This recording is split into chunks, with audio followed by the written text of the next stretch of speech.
श्रीमन्नारायण नारायण हरि हरि ओम।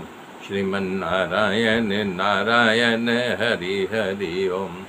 श्रीमन्नारायण नारायण हरि हरि ओम।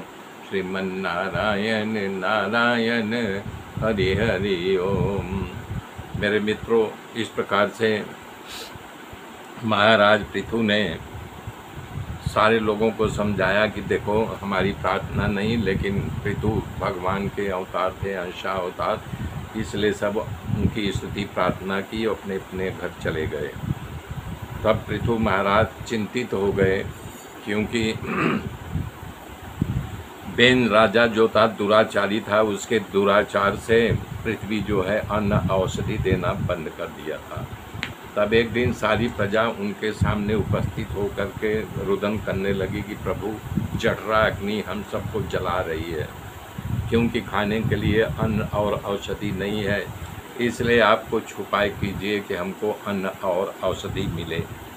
इस प्रकार से तब महाराज जो है नहीं कि क्रोधित हो गए, क्योंकि राजा जो है भक्त वत्सल होता है, प्रजा के प्रति उदारता होती है, उसका कर्तव्य है अन्न और औषधि प्रजाजन को दिलाना।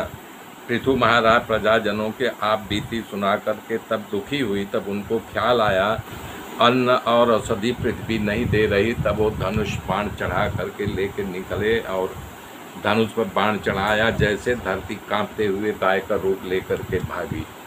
तो कहाँ जाती, महाराज उसके पीछे पीछे जा रहे थे।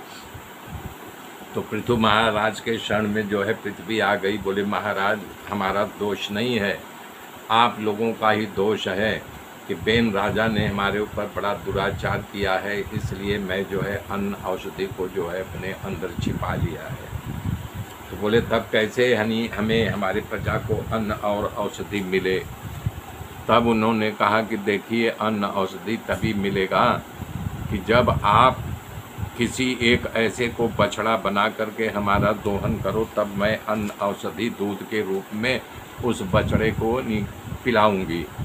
तब इन्होंने महाराज मनु को बछड़ा, यानी मनु महाराज इतने पुण्यशाली थी, उनके लिए अन्न औषधि देने के लिए तैयार हो गई।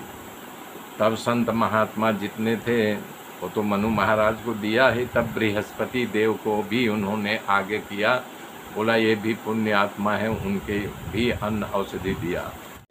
वो तो मनु महाराज को दिया ही। तब बृहस्पति देव को भी उन्होंने आगे किया, बोला ये भी पुण्य आत्मा है, उनके भी अन्न औषधि दिया। तब धरती पर अन्न औषधि पूरा प्राप्त होने लगा। इस प्रकार से महाराज ब्रह्मावर्त में, जहाँ पर सरस्वती नदी पश्चिम दिशा की ओर बहती है, वहाँ पर 100 अश्वमेध यज्ञ करने का फैसला किया। यज्ञ शुरू हो गया, एक पर एक यज्ञ होते चले गए, एक पर एक यज्ञ होते चले। जब 99 यज्ञ हुआ तो इंद्रलोक से इंद्र घबरा गए, तो हमारा जो है इंद्रलोक ही छीन लेगा। तो उन्होंने ब्राह्मण का पेट धना करके धारण करके पृथ्वी पर आए। जो अश्व का घोड़ा था उसे रात में चुरा के लेके भागने लगे। तो अत्रि मुनि ने देख लिया, तो महाराज के पुत्र को जो बीजितास था उससे बोले कि देखो, तुम्हारे पिता के यज्ञ घोड़ा जो है वो इंद्र चोरी करके ले जा रहा है। तो इंद्र जो है ब्राह्मण के भेष में थे और बीजितास क्षत्रिय थे, उनको मारा नहीं, ललकारा जरूर, तो घोड़ा छोड़ के भाग गए। फिर घोड़ा लाए, फिर उनको चैन नहीं पड़ा, फिर जो है वो प्रकट हो गए। फिर उन्होंने अत्रि मुनि बोला, देखो दोबारा तुम्हारे घोड़े को ले जा रहा है। बीजितास फिर आकाश मार्ग में गए, क्रोध में आधा देकर पृथ्वी पुत्र को इंद्र घोड़ा छोड़ करके भाग गए। बार बार यज्ञ में विघ्न उत्पन्न करने लगे। तब क्रोध आ गया पृथु महाराज को, उन्होंने अपना धनुष बाण उठा लिया। तब जो ब्राह्मण बैठे थे बोला, नहीं, यज्ञ में क्रोध वर्जित है, क्रोध नहीं करना चाहिए, ब्रह्मचर्य का पालन करना चाहिए, किसी देश यज्ञ के नियम होते हैं। बोला, हम ही लोग ये काम करते हैं, अभी तक तो हम इंद्र को आहुति दे रहे थे, अभी इंद्र को ही स्वाहा कर दे रहे हैं। उन्होंने आहुति देना शुरू किया, सर्वों में हाथ ले करके ये देख करके ब्रह्मा जी घबरा गए, कभी तो ब्राह्मण जो है मेधावी है, इंद्र को ही स्वाहा कर देंगे, ये यज्ञ कुंड में गिरा देंगे। ब्रह्मा जी प्रकट हो गए, बोले कि नहीं, आप ऐसा मत करो। सच्चाई ये है कि ये इंद्र को डर है कि इनका 100 अश्वमेध यज्ञ पूर्ण हो जाएगा तो हमारे इंद्रासन पे कब्जा कर लेंगे।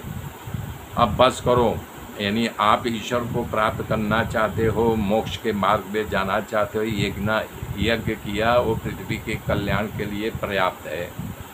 अब ज़्यादा यज्ञ करने की ज़रूरत नहीं है मेरे मित्रों। आगे की गाथा फिर कल जोड़ूंगा, तब तक के लिए जय श्री राम।